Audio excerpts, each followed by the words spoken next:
More focus must be placed on urban land reform. That's the call from the University of the Western Cape's Institute for Poverty, Land and Agrarian Studies. The institute says government should also relook at ways to ensure people have documented rights to land they occupy. It's been a mistake that since the 1990s, the land reform focus has gravitated towards the rural only, and even within the rural, a focus on farming and commercial farming.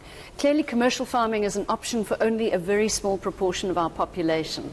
What's been ignored is the urban demand, but also the demand across urban and rural spaces, particularly for poor people to get access to land, to have a secure place to live, to be close to economic opportunities, to develop small businesses.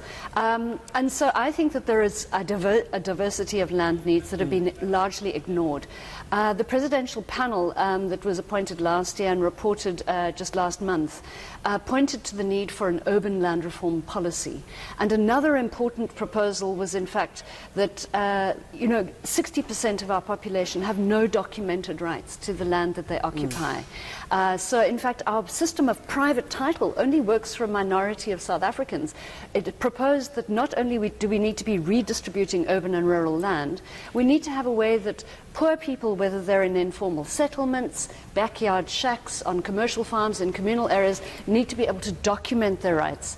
And one of the reasons why this is so important is land dispossession is not only a problem that happened in the past, it's continuing, and poor people across these spaces remain vulnerable to losing property rights. So we need to think of land reform both as undoing the injustices of the past, but also shifting property relations in the present.